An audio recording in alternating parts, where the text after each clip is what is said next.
ایاک نعبد و ایاک نستعین۔ میرے پاکستانیوں، آج میں ایک خاص موضوع پہ بات کرنا چاہتا ہوں، اور وہ جو کہ یہ جو آڈیو ٹیپس سامنے آ رہی ہیں، یہ پاکستان کے شہریوں کے، پولیٹیشنز کے، ان کے پہلے فونز کو ٹیپ کیا جاتا ہے، اور وہ کون کرتی ہیں؟ وہ صرف 3 قسم کی ایجنسیز کر سکتی ہیں جن کے پاس یہ طریقہ ہے فون ٹیپ کرنے کا۔ وہ فون ٹیپ کرتی ہیں، اور پھر جب بھی ان کو بلیک میل کرنا ہو کسی کو، اپنا مقصد یہ نہیں کہ پاکستانیوں کی بہتری کے لیے، لیکن وہ استعمال اس کو کرتے ہیں جب بھی ان کا کوئی سیاسی مقصد پورا کرنے کو، تو وہ یہ پھر آڈیو ٹیپ سامنے آ جاتی ہے۔ اور میں یہ چاہوں گا سب سے پہلے کہ ڈاکٹر یاسمین، ان کی ایک آڈیو ٹیپ کل نکلی ہے، یہ بات کر رہے تھے جو پرانے سی سی پی او ڈوگر صاحب تھے، ان کے ساتھ یہ بات کر رہی تھیں، تو ان کی آڈیو ٹیپ ایک دم ریلیز ہو گئی۔ تو میں یہ پہلے چاہتا ہوں کہ یہ بتائیں کہ اس کے پیچھے کیوں یہ ریلیز کی گئی، اس کے پیچھے کیا تھا، اور یہ کیوں بات کر رہی تھی، جو ہر شہری کا حق ہے، کسی بھی پولیس والے سے بات کر سکتے ہیں شہری، لیکن پہلے یہ بتائیں گے کیا ہے، اور اس کے بعد پھر میں آگے بات کروں گا مزید کہ یہ جو تباہی مچ رہی ہے ہمارے معاشرے کی، اور یہ جو اس طرح کا تو کبھی معاشرہ گرا ہی نہیں تھا کہ یہ ڈیپ فیک ویڈیوز بن رہی ہیں لوگوں کے اوپر، ان کے فون ٹیپ کے علاوہ اور بھی ویڈیوز بنا رہے ہیں بلیک میل کرنے کے لیے۔ بتایا جاتا ہے ہمارے سینئر ہمارے پارٹی کے لیڈرز، ان کو بتایا جاتا ہے کہ جی تمہاری ہم نے کوئی ویڈیو بنائی ہوئی ہے۔ تو میں اس لیے یہ آج لے کے آ رہا ہوں کیونکہ اس کے اوپر ایک بڑا کلیئر ایک پاکستان کا قانون ہے جس کو کہتے ہیں فیئر ٹرائل ایکٹ۔ یہ پاکستان کا قانون ہے، میں صرف یہ اس لیے بتا رہا ہوں، اس سے پہلے ڈاکٹر صاحبہ اس کے اوپر پوری بات کریں۔ یہ قانون یہ کہتا ہے کہ کوئی کسی کا فون ٹیپ نہیں کر سکتا، کوئی ایجنسی، ISI، IB،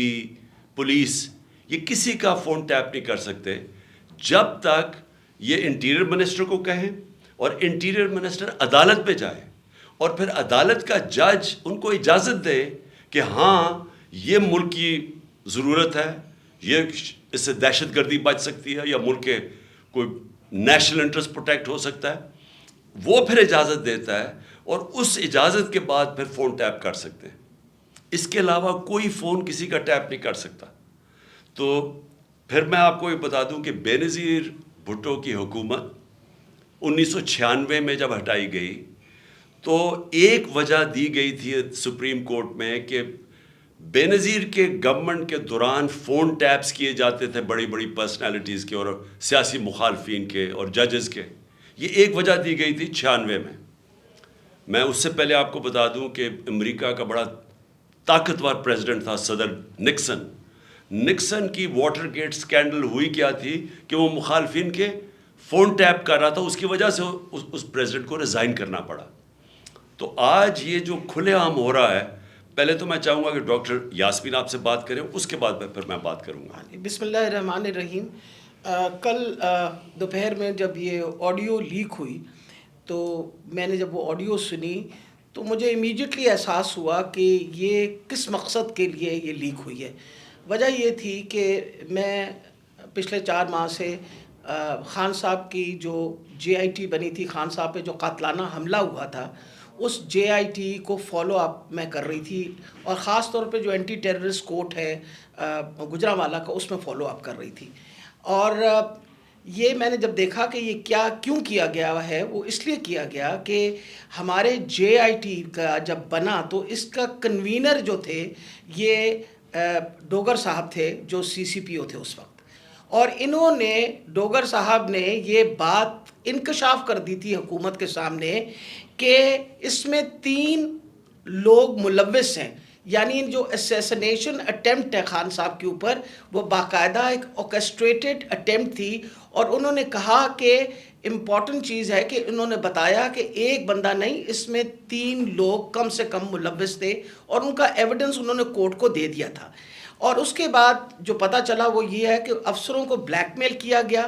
یہ کورٹ میں جب ایویڈنس کیا اور بلیک میل ہو کے کچھ افسروں نے ریزائن کر دیا, لیکن سی سی پی او جو ہیں ڈوگر صاحب, ہی اسٹک ٹو ہز گنز, وہ اسی طرح انہوں نے مینٹین کیا کہ یہ انکشاف ہوئے ہیں. یہ تو ساری باتیں میرے سامنے تب آئیں کہ جب ہم اے ٹی سی میں گئے, یہ جو گجرانوالہ کا کورٹ ہے, تو ایویڈنس جو خان صاحب کا یہ انویسٹیگیشن کا ایویڈنس ہے وہ آنے دیتے ہی نہیں تھے, اور اس کا حوالہ یعنی جب سی سی او پی کو ہٹایا تو ڈی جی اینٹی کرپشن کو دے دیا گیا. جو چیف انویسٹیگیٹنگ آفیسر تھا جس کا نام انور شاہ صاحب تھے, ان کو انہوں نے پہلے کیا کیا کہ اس کو او ایس ٹی کر دیا, اور اس کے بعد جو ڈی جی تھا اس نے سارا ریکارڈ جو ہے اس کو سیل کر دیا اور تالا لگا دیا. ہم نے جب بار بار کہا کورٹ کو کہ جی یہ ہمیں ایویڈنس چاہیے, جو سارا ایویڈنس منگوائیں, تو پہلی دفعہ جو سیکنڈ ہیئرنگ تھی اس میں انہوں نے آ کے کہا کہ جی ڈی جی بدل دیا گیا ہے اور یہ چٹھا صاحب کو لگا دیا گیا نیا ڈی جی اینٹی کرپشن, جو کہ ثناء اللہ کا رائٹ ہینڈ مین ہے, اور اب وہ ریکارڈ دے گا. اس کے اوپر جج صاحب نے غصہ کھایا اور انہوں نے کہا کہ میں اب اپنے پروسیکیوٹنگ آفیسرز بھیجوں گا. انہوں نے اپنے پروسیکیوٹنگ آفیسرز بھیجے, اور پروسیکیوٹنگ آفیسرز نے جب وہ کمرہ کھلا اور تالا کھلا تو دیکھا گیا کہ ایویڈنس سارا غائب ہو چکا ہے, اور چند صفحے 11 صفحے رہ گئے تھے اس سارے ایویڈنس کے, باقی سارا کچھ چوری ہو گیا. اور یہ بات کا انکشاف خود ہی ڈی جی نے بھی کیا اور اعلان بھی کر دیا کہ اب میں اس کے اوپر انکوائری کروں گا, یعنی خود ہی چور اور خود ہی منصف بننے کی ارادے سے. میرے لیے یہ ایک اتنا بڑا ہمارے لیے سانحہ تھا کہ سارا ایویڈنس جو ہے اس کو انہوں نے خرد برد کر دیا, کہ جب ہائی کورٹ کا آرڈر پتہ چلا کہ جی ہائی کورٹ نے سی سی پی او کو دوبارہ لگایا ہے, تو میں نے مناسب سمجھا کہ میں سی سی پی او سے پوچھوں کہ کب آپ کی اپوائنٹمنٹ ہو گئی ہے, کیونکہ ہماری جو جے آئی ٹی ہے وچ از دا ریل جے آئی ٹی, جو اس وقت حکومت تھی اور حکومت نے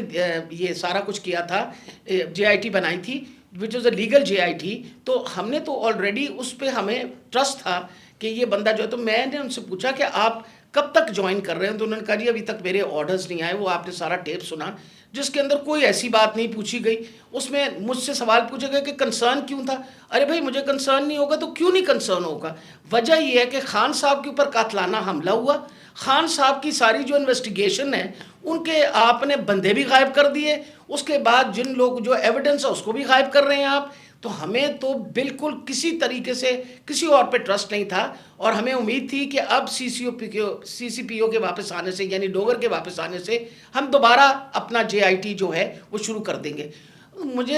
میں سخت مذمت کرتی ہوں. میں نے خان صاحب کے سامنے آ کے بتایا کہ جی مجھے اتنی تکلیف ہوئی کہ جی فیئر ٹرائل ایکٹ کے مطابق میں ایک سٹیزن ہوں اس پاکستان کا, میرا وہ چادر اور چار دیواری تو جو پامال کرنی تھی ان لوگوں نے, ہم خواتین کے لیے تو ہم ساری عورتیں جو ہیں ان کے شر سے نہیں بچ سکتے. جس طرح ان لوگوں نے ٹیپنگ کرنی شروع کر دی ہے, وجہ یہ کہ جس طرح آپ نے فرمایا فیئر ٹرائل ایکٹ کے مطابق یہ کیسے ٹیپ کر سکتے تھے ہمیں, ہاؤ کوڈ ہی ٹیپ, کیا انہوں نے اجازت لی تھی؟ کیا یہ ثناء اللہ جو انٹیریئر منسٹر ہے یہ کسی جج کے پاس گیا تھا, اس نے جا کے جج سے اجازت لی تھی؟ I want to know about it. اور میں انشاءاللہ خان صاحب کو بتایا کہ میں کورٹ میں جا رہی ہوں, اور میں کورٹ کے اندر سے جا کے یہ سارے سوالوں کا جواب دوں گی کہ یہ آئی ایس آئی بی یا پولیس میں سے کس نے ٹیپ کیا اور پھر کس طرح ریلیز کیا. کیونکہ میں یہ سوچتی ہوں کہ میرا جو بنیادی انسانی حقوق ہیں, جو میرا رائٹ ہے, وہ اس کے اوپر بہت بڑا حملہ ہوا. جی شکریہ ڈاکٹر یاسمین.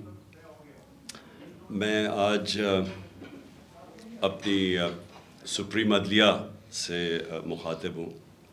4 مہینے پہلے میں نے سپریم کورٹ کے اندر اسی فیئر ٹرائلز ایکٹ کے تحت میں نے ایک پٹیشن دائر کی تھی, اور اس میں وہ پٹیشن کیا دائر کی تھی کہ ٹیپس نکلیں, آڈیو ٹیپس نکلیں کہ میں جب پرائم منسٹر تھا,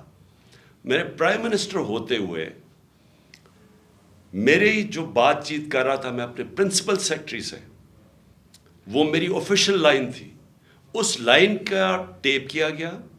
اور جو میری اعظم خان سے بات ہو رہی تھی اس کو ڈاکٹر کر کے اور اس کو ریلیز کیا گیا. اس کے علاوہ بشرا بیگم وہ آفیشیل لائن سے کسی سے بات کر رہی تھی, ان کی بھی ٹیپ کر کے وہ جو ان کی بات چیت تھی, جو کانورسیشن تھا, اس کو بھی ڈاکٹر کر کے چینج کر کے اور 2 دفعہ وہ ریلیز کی گئی. تو میں اس لیے یہ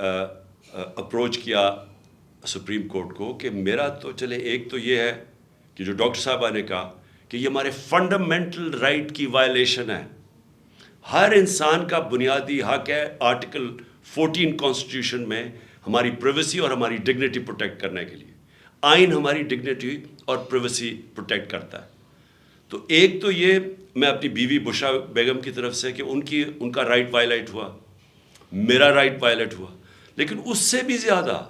اگر پرائم منسٹر آفیشیل بات کر رہا ہے اپنی لائن سے, اپنے پرنسپل سیکرٹری سے, اگر وہ ٹیپ ہو رہا ہے اور اس کو پھر ریلیز کر رہے ہیں, تو یہ آفیشیل سیکرٹس ایکٹ کے خلاف ہے. کوئی بھی ملک کی امپورٹنٹ چیز ہو جو اپنی سیکیور لائن سے بات کروں اور وہ نکل جائے اس طرح, تو یہ تو بڑا خطرناک ہے ملک کے لیے. کوئی بھی پرائم منسٹر کی بات چیت نکل جائے, اور اس کے بعد شہباز شریف کی اور وہ مریم کی بھی کوئی آڈیو ٹیپ لیکس نکلی, اور اس کے اندر بھی اس میں تو خیر اور باتیں ہو رہی تھیں. تو میں اس لیے کہنا چاہتا ہوں کہ ہماری عدلیہ کو اس کے اوپر ایکشن لینا چاہیے, کیونکہ یہ تو ایک اب پوری معاشرے میں ایک بیماری پھیل گئی ہے. جب کوئی کسی کو بلیک میل کرنا ہوتا ہے اس کی ٹیپ نکلاتی ہے. سپریم کورٹ کے جج کے اوپر ان کی پرویز لائی کی وہ کوئی ٹیپ نکلائی, اور وہ صرف بلیک میل کرنے کے لیے, کیونکہ اس وقت پاکستان کی تاریخ کا ایک بہت اہم ایشو ہے 90 ڈیز کے اندر الیکشن کروانا. یہ ساری قوم اب دیکھ رہی ہے کہ کیا آئین کے اوپر ہماری عدلیہ 90 ڈیز میں 90 دن میں الیکشن کروا سکے گی یا نہیں کروا سکے گی. اور یہ اب عدلیہ کو بلیک میل کرنے کے لیے کوشش کی جا رہی ہے. اور انٹیریئر منسٹر, ملک کا انٹیریئر منسٹر خود بیٹھ کے ایک فون ٹیپ کی بات کرتا ہے, جب ڈائریکٹ اس کی ذمہ داری تھی کہ یہ ہوا کیسے فون ٹیپ. کیا اس نے پرمیشن لی تھی کسی عدلیہ سے, کسی ہائی کورٹ کے جج سے اجازت لے کے یہ فون ٹیپ کیا تھا؟ اور اس سے بھی آگے چلے جائیں کہ ہمارے ملک کے اندر اب جو میں شروع بات کی تھی, ڈیپ فیک ویڈیوز بنی ہوئی ہیں جو بلیک میل کیے جا رہے ہیں. میں 3 اپنے سینئر پارٹی لیڈرز جانتا ہوں جن کو بلیک میل کیا جا رہا ہے. اس کے بعد سب کو یاد ہے کہ مریم نواز نے بیٹھ کے ایک اناؤنس کیا کہ میرے پاس آڈیو ٹیپس ہیں یا ویڈیو ٹیپس ہیں ججز کے اوپر, ارشد ملک کا جو کیس تھا. اس کے بعد ریٹائرڈ جسٹس ثاقب نثار کی ایک آڈیو ٹیپ نکلی جو بعد میں پتہ چلا کہ فیک تھی, یعنی جوڑی ہوئی تھی, جو ڈیپ فیک تھی, یعنی اس کو پیس ٹوگیدر کیا ہوا تھا. اور اس کے علاوہ اب تو جنرل باجوہ نے بھی کہہ دیا کہ میرے پاس ٹیپس ہیں. تو یہ کیا اس ملک میں کنٹرول کرنے کے لیے, لوگوں کو بلیک میل کرنے کے لیے سب کچھ ہو رہا ہے؟ اور اب ٹیکنالوجی ادھر چلی گئی ہے تو یہ تو کوئی بھی اب کر سکتا ہے. آپ ڈیپ فیک ویڈیوز جو ہیں اس کی کبھی ٹیکنالوجی دیکھ لیں, کسی کے اوپر بھی آپ یہ ٹیپس بنا سکتے ہیں اور آپ ان کو بلیک میل کر سکتے ہیں. تو اس لیے میں ریکویسٹ کروں گا اپنی سپریم کورٹ کو کہ 4 مہینے پہلے میں نے یہ پٹیشن دائر کی تھی. ایز ایکس پرائم منسٹر میری سیکیور لائن کو ٹیپ کر کے اور پھر اس کو ڈاکٹر کر کے پبلک میں دکھایا گیا, اور پھر یہ جو بار بار بلیک میل کرنے کے لیے کہ جی ہم آپ کی فون ٹیپ کر کے آپ کی کوئی ٹیپس نکال دیں گے. اور یہ جو ڈاکٹر یاسمین کا ہوا یہ اس لیے امپورٹنٹ ہے کہ ان کا یہ صرف اور صرف یہ جو انکوائری ہو رہی ہے, یہ جو جے آئی ٹی کی انکوائری ہے میرے اوپر جو قاتلانہ حملہ ہوا تھا, صرف اس کو اب سیبوٹاج کرنے کے لیے کیا گیا ہے. کیونکہ سارے آفیسرز کو انہوں نے ڈرا دھمکا کے جو جے آئی ٹی کے تھے ان کو تو پیچھے ہٹا دیا. جو 2 آفیسرز رہ گئے تھے جس میں ایک یہ سی سی پی او ڈوگر تھے جو ہیڈ کر رہے تھے انکوائری, یہ رہ گئے تھے جو کھڑے تھے اور عدالت میں جا کے یہ بتا رہے تھے کہ یہ جو فائنڈنگز ہے جے آئی ٹی کی اس میں واضح ہو گیا کہ وہ جو سارا انہوں نے پہلے سے سازش کی ہوئی تھی کہ جی ایک شوٹر ہے, دینی انتہا پسند ہے, وہ سب خود کچھ ختم ہو گیا. کیونکہ جے آئی ٹی میں عدالت میں جا کے جو فائنڈنگز دی ہیں کہ 3 شوٹر تھے اور یہ پورا پلان کر کے ہوا تھا. تو اس کو ختم کرنے کے لیے، ڈوگر کو ہٹانے کے لیے یہ اب نکلی ہے. جس طرح سپریم کورٹ کے جج کو پریشرائز کرنے کے لیے وہ رانا ثناءاللہ نے وہ نکالی ہے، وہ جو بھی آڈیو، اب یہ ڈوگر کو ہٹانے کے لیے کر رہے ہیں. اور اس میں جو اصل خوفناک بات یہ ہے کہ انہوں نے اپنے آفیسرز پوسٹ کیے یہاں. یہ جو چٹھا اس کو خاص لے کے آیا اینٹی کرپشن کا ہیڈ بنانے کے لیے، جو ہمارا سخت مخالف ہے، ان آفیسرز کو یہاں الیکشن کمیشن نے ایک ہی دن میں ان آفیسرز کو ساروں کو ٹرانسفر کر کے یہاں کیا، اور یہاں سے آفیسرز ٹرانسفر کیے. وہ سارے آفیسرز 23 میں سے 17 آفیسر ہیں جنہوں نے ہمارے 25 مئی کو ہمارے پر تشدد کیا. یہ جو CCPO انہوں نے لگایا ہوا کامیانہ، اس کے ڈاکٹر یاسمین نے ایویڈنس دی ہوئی ہے کہ 25 مئی کو جو ہمارے لوگوں پہ تشدد کیا گیا اس میں یہ کامیانہ کا نام دیا گیا. اس کو فوری طور پہ لے کے آئے ہمارے اوپر پھر دباؤ، جھوٹی FIRs کیسز کرنے کے لیے، ڈرانے دھمکانے کے لیے، ورکرز کو ڈرانے کے لیے. تو یہ تو کوئی نیوٹرل کیئر ٹیکر گورنمنٹ ہی نہیں ہے. اور یہ تو گورنمنٹ آئی ایک ایجنڈا کے اوپر ہے کہ بجائے ہم اپنی گورنمنٹ ہٹا رہے تھے، ہم نے ڈیزالو کی. مقصد تو یہ تھا کہ پاکستان میں الیکشن ہو تاکہ یہ جو معاشی بحران ہے اس سے ہم نکلیں. ہمارا تو یہ مقصد تھا. یہ مقصد تو نہیں تھا کہ اس گورنمنٹ کو ہٹا کے یہ سارے جو ہمارے مخالف وہ لوگ جنہوں نے ہمارے اوپر تشدد کیا ان سب کو اوپر لے آئیں. اور جو JIT میرے اوپر بنی تھی، جو پنجاب گورنمنٹ نے بنائی تھی، اس JIT کو سیبوٹاج کریں اور آ کے اس کا ریکارڈ پہلے سیل کریں اور پھر ریکارڈ میں سے سارا ریکارڈ غائب کر دیں، صرف 11 صفحے رہ جائیں اس کے. اور اوپر وہ آدمی کو بٹھا دیں جس نے آتے ساتھ ہی اس کی مشن یہ تھی کہ JIT کو سیبوٹاج کیا جائے، تاکہ کسی کو نہ پتہ چلے کون اس کے پیچھے تھا جنہوں نے مجھے قتل کرنے کی کوشش کی. اور یہ ساری آڈیو لیک اس لیے ہوئی ہے، جس طرح کہ سپریم کورٹ کو بھی بلیک میل کرنے کے لیے آڈیو پہلے ہوئی ہے. تو میں آخر میں پھر سے ریکویسٹ کرتا ہوں کہ ہم اپنے سپریم کورٹ کو درخواست کرتے ہیں کہ 4 مہینے پہلے میں نے پٹیشن کی تھی، پھر میں نے پچھلے ہفتے اس کو پھر سے کہا کہ اس کو سنا جائے. میں اس لیے کہہ رہا ہوں کہ میں ہمارے معاشرے کو بچائیں ان بلیک میلر سے، ان لوگوں کو سامنے لے کے آئیں. کون ذمہ دار ہے کہ اس معاشرے کے اندر بجائے یہ کہ یہ اس ملک کے صاف اور شفاف الیکشن کروا کے اس ملک کو آگے لے کے جائے، جمہوریت کی طرف لے کے جائے، یہ معاشی بحران سے نکالیں. جو لوگ تباہ ہو رہے ہیں اس وقت مہنگائی سے، جو لوگوں کا آج جتنا برا حالات ہیں پاکستانی قوم کے کبھی تھے نہیں، جو انہوں نے جس طرح 11 مہینے کے اندر ایک لوگوں کا معاشی قتل کیا. تو بجائے ادھر لے جانے کے جس لیے ہم نے اپنی گورنمنٹس ڈیزالو کی تھی کہ یہاں الیکشنز کروا کے اس ملک کو اس بحران سے نکالیں، یہ الٹا اس کو استعمال کر رہے ہیں ہمیں کرش کرنے کے لیے. اور یہ جو میں JIT کا پھر آخر میں یہ کہتا ہوں، یہ جو انہوں نے سیبوٹاج کرنے کی کوشش کی ہے، اس کا مقصد یہ کہ طاقتور، جو میں کہتا تھا وہ 3 لوگ ملوث تھے،